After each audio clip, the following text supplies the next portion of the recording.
আসসালামু আলাইকুম ভিউয়ার্স, এই মুহূর্তে ব্রেকিং এবং এক্সক্লুসিভ বিষয় নিয়ে হাজির হলাম। এবার এনএসআইয়ের নির্দেশে হাসিনার ঘৃণাত্মতা মুছে ফেলা হচ্ছে। গোয়েন্দা সংস্থাগুলো কি তাহলে এখনও আওয়ামী লীগের দখলে চলে আসে? আরও কী কী বিষয় উঠে আসলো এবং এনএসআইয়ের মাধ্যমে কি বিষয়গুলো উঠে আসছে, হাসিনার যে নৃশংসতা সেগুলো কিন্তু এবার মুছে ফেলা হচ্ছে। সে সাথে আরও যে ভয়াবহ তথ্য জানবেন, হাসিনার এজেন্ট বাস্তবায়নে কাজ করে যাচ্ছে এনএসআই, আরও কী কী বিষয় উঠে আসলো এবং আরও যে বিষয়গুলো আবারও হাসিনা দেশে এসে তার কিন্তু দখলদারিত্বতা বজায় রাখবে, অর্থাৎ যে কোনো সময় ঢুকে পড়তে পারে শেখ হাসিনা। দেশের ভয়াবহ পরিস্থিতি নিয়ে আরও কী কী তথ্য দিচ্ছেন এবং আওয়ামী লীগকে আরও কী হুঁশিয়ারি বার্তা দিয়ে নিলেন এবং আগামী নির্বাচন ব্যবস্থা নিয়েও কী বিষয় উঠে আসবে, সকল তথ্য জানতে পারবেন। এদিকে তিনি চ্যালেঞ্জ দিয়ে বলেন, গোয়েন্দা সংস্থাগুলো হাসিনার নির্দেশে এখনও কাজ করে যাচ্ছেন। আরও কী কী বিষয় উঠে আসলো জানতে পারবেন। এদিকে ভিপি নুরুল হক নূর কিন্তু এক বার্তা দেশবাসী দিলেন।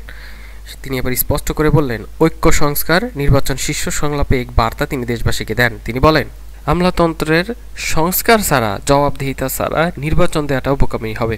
কী কী বিষয় তুলে ধরলেন শীর্ষ সম্মেলনে, সে বিষয়গুলো জানতে পারবেন। জাতীয় ঐক্য বিষয়ে আরও কী কী বিষয় উঠে আসলো, ভিডিওর বার্তা ভিডিওর শেষ অংশে জানতে পারবেন। ফ্যাসিবাদের পতনের বিষয়েও তথ্য দেন। চলুন আমরা দেখে নিই এবার মূল বিষয়গুলো। কি তথ্য দিলেন এনএসআই এবং ভারতের গোয়েন্দা সংস্থা রকে নিয়ে, এবং এই দেশকে এখনও নিয়ে যারা ব্যস্ত আছে, বিশেষ করে গুপ্ত বিষয়গুলো, সে বিষয়গুলো কি উঠে আসলো। হাসিনা আবারও দেশে আসবেন যে কোনো সময়, আরও কি কি বিষয় উঠে আসলো চলুন দেখে নিই। কাদের তিনটি মাস বাংলাদেশে আত্মগোপনে ছিলেন। এই 3 মাস তিনি কোথায় ছিলেন? আপনাদের কি মনে হয় গোয়েন্দারা জানতো না? গোয়েন্দা সংস্থা জানতো না? 100% জানতো। আমি চ্যালেঞ্জ দিয়ে বলতে পারি, 100% নিশ্চিত হয়ে বলছি তারা জানতো। কিন্তু তারা এই অন্তর্বর্তীকালীন সরকারকে বলে নাই। কেন বলে নাই জানেন? কারণ ওই যে গোয়েন্দা সংস্থার আপার লেভেলে যে চেয়ারগুলোতে যারা আছে, এরা প্রত্যেকেই ইন্ডিয়ান এজেন্ট, হাসিনার নিয়োগপ্রাপ্ত। তাদেরকে এই সরকার রেখে দিয়েছে, অনেককে প্রমোশন দিয়ে উপরের চেয়ারে বসিয়েছে। এদের বস ওবায়দুল কাদের, বড় বড় পদগুলোতে এখনো হাসিনার নিয়োগপ্রাপ্ত আমলারা আছেন। খনি হাসিনার দোসররা বসা।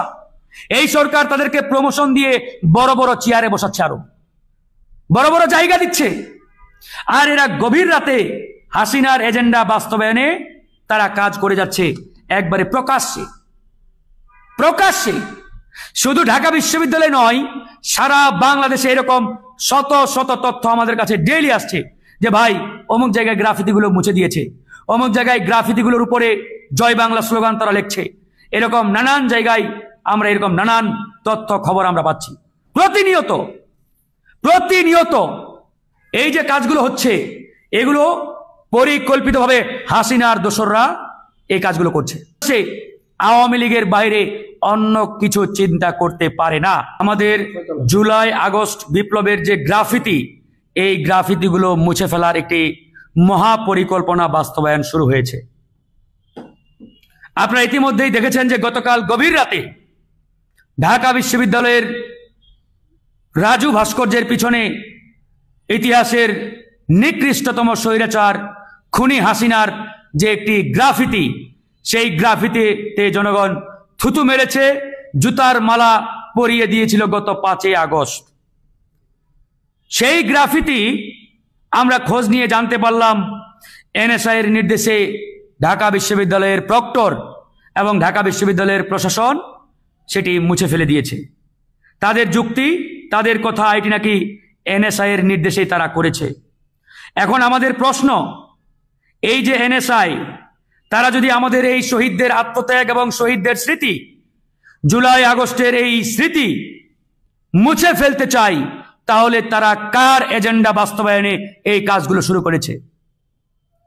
এই সরকারকে আমরা বারবার বলেছি পুলিশ বাহিনী বহিষ্কার করেন, তারা আমাদের কথা শুনে নাই, আমাদের এই কথায় কর্ণপাত করে নাই। আজকে দেখেন, খনি হাসিনার সেই গ্রাফিতিটির নাম আমরা দিয়েছিলাম জাতীয় ঘৃণা স্তম্ভ। এগুলো ইতিহাস, এগুলো যুগ যুগ ধরে টিকে রাখতে হবে আমাদের, একটাও মুছা যাবে না। আমাদের পরবর্তী প্রজন্ম এসে যখন দেখবে বাংলাদেশের ইতিহাসে একজন নিকৃষ্টতম স্বৈরাচার ছিল যার নাম হাসিনা, তখন আমাদের পরবর্তী প্রজন্ম সেই গ্রাফিতিগুলোতে থুতু মারবে, ঘৃণা প্রকাশ করবে। এটাই ইতিহাস।